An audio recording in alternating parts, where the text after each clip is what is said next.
পর্যন্ত কেউ ঘড়ির দিকে তাকাবেন না। যতক্ষণ কথা বলবো ততক্ষণ মনোযোগ সহকারে শুনবেন। যদি আপনার শুনতে না মন চায়, পাশে আরো মসজিদ আছে, আপনারা সেখানে চলে যাবেন। আমার ইমামতি থাকুক আর যাক, এটা কোনো আসল বিষয় নয়। আমি আল্লাহর কোরআনের সঠিক কথাগুলো বলতে পারছি কিনা, এটাই আমার জন্য সবচাইতে বড় ব্যাপার। কারণ আমি আপনাকে ভয় পাই না, আমি একজনকে ভয় করি, তিনি হলেন আমাদের স্রষ্টা আল্লাহ সুবহানাহু ওয়া তাআলা।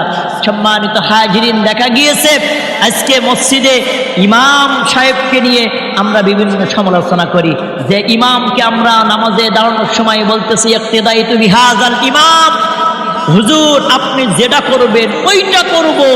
কিন্তু ইমামের পিছনে নামাজ পড়ার পরে যেই বাইরে চলে যাচ্ছি অমনি আমরা সমালোচনা করে ফেলছি, হুজুর যে কথাটা বললো আসলে হুজুরের কথাটা কি হলো?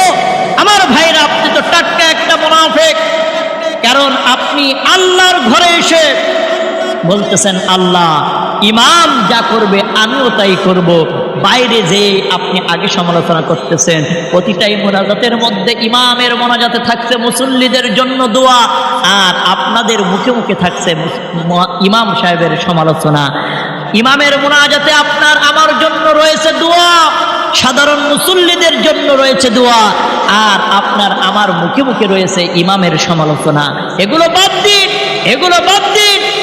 কারণ এই দুনিয়া ক্ষণস্থায়ী, এই দুনিয়া তো আসল জিন্দেগি না। আসল জিন্দেগি হলো পরপার।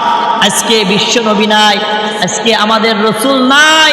নবীজি বলে গিয়েছেন আমি নবী লা নাবিয়্যা বাদি, আনা খাতামুন নাবিয়্যিন লা নাবিয়্যা বাদি, আমি শেষ নবী, আমার পরে আর কোনো নবী আসবে না। তবে আল উলামা ওয়ারাসাতুল আম্বিয়া, ওলামাই কেরামরাই হলেন নায়েব রাসূল, তোমরা তাদের পদাঙ্ক অনুসরণ করবে। আজকে নবী নাই, নবীওয়ালা সেই দিনের কাজ, নবীর সেই কথাগুলো আমরা আজকে মানুষের সামনে বলি, অথচ আপনাদের রক্তচক্ষু আমাদের দেখতে হয়, আপনাদের বড় বড় কথা শুনতে হয়। একদিনের জন্য মসজিদে ইমামতি করব, কিন্তু আপনাদের কারো গোলামি করতে পারবো না। কে কি বললো আর কে কি না বললো এটা দেখবো না। আমি যতক্ষণ পর্যন্ত আল্লাহর কোরআন আর রাসূলের সুন্নাহ মোতাবেক চলবো, আপনি আমার পিছনে কোনো কথা বলতে পারবেন না। যখন দেখবেন আল্লাহর কোরআন বিরোধী, রাসূল বিরোধী কোনো কাজ করছি, তখন আমার ঘাড় ধাক্কা দিয়ে বাইর করে দিবেন, কোনো কথা বলবো না। শুধু একটাই কথা, এই দুনিয়া ক্ষণস্থায়ী। কত রাজা বাদশা ক্ষমতাবান ব্যক্তিদেরকে দেখলাম, তারা গোরস্থানের মধ্যে ঘুমায় রয়েছে। এই অট্টালিকা, বিল্ডিং, বালাখানা সব রেখে তারা সবাই চলে গিয়েছে মাটির ঘরের মধ্যে, 3.5 হাত জায়গার মধ্যে। ওই কবরকে ভয় করুন, ওই কবরকে ভয় করুন। সেদিন কেউ আসবে না, সেদিন কেউ থাকবে না আপনার সাহায্যকারী, সেদিন কেউ থাকবে না আপনাকে সাহায্য করার মতো। আজকে অট্টালিকা, বালাখানা এত কিছু রেখে যাচ্ছেন, সন্তান সন্ততি সম্পদ রেখে যাচ্ছেন।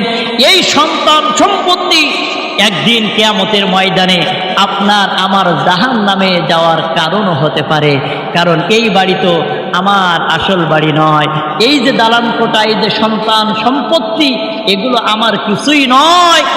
একদিন আমাকে খালি হাতেই যেতে হবে, আর আল্লাহর দরবারে দাঁড়াতে হবে। সেদিন আমার জবান বন্ধ করে দেওয়া হবে, আমার হাত কথা বলবে, অঙ্গ প্রত্যঙ্গ কথা বলবে। সেদিন কি জবাব দিবেন আল্লাহর কাছে? সেদিন কি জবাব দিবেন রব্বে কারিমের কাছে?